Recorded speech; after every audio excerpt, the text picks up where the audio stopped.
one place to start talking about what's happened so far, and it's a subject we've touched on quite a bit last season. Was Luca Brecel not really following up on winning the World Championship at all? And he's continued in the same vein so far. In other words, pretty badly. There was a weird moment where he didn't actually show up for his match because of travel issues. But then lost to Dwayne Jones in the Wuhan qualifier. I mean, the travel issue is a separate thing, I suppose. But generally, what you were sort of slightly critical of, not critical, but you wondered last year on the pod whether he's just mentally in the right place with snooker generally, and it doesn't seem like there's anything to make you rethink that at the moment. Yeah. I think, we sort of gave him a pass for some, sort of first part of last season, being world champion. Maybe he was getting used to the pressure, the expectations and everything. But that's gone now. I don't know. I honestly don't know what he's doing with his career. I haven't got a clue.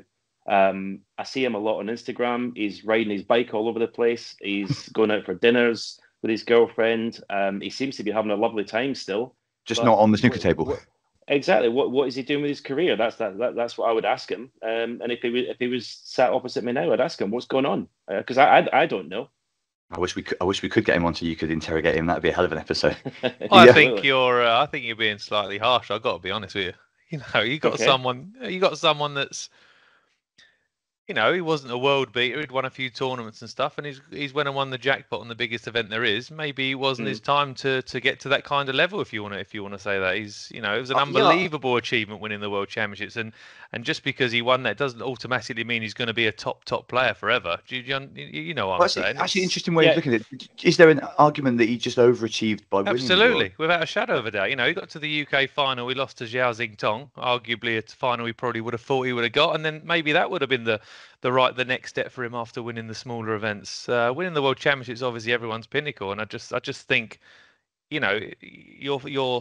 your stats and the way that you play and your results beforehand, you can't just dismiss them. He wasn't consistently beating top players and stuff. I understand obviously he's losing to people now, but you try winning that and doing that euphoria and then going to play at Leicester in front of nobody every time. It's tough. I watched Judd play the other day against that Antoni Kowalski. I actually went out there and watched it, and he looked bored to death.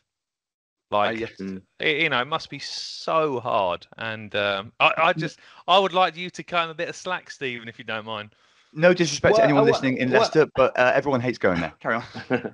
I the way he won the World Championship, the undoubted talent that he's got. I realise he wasn't a prolific winner, but he's hardly won a match since he won the World Championship. And what I'm questioning is basically what he's doing with his career. Does he still want to play snooker? Is he putting the work in? Does he want to?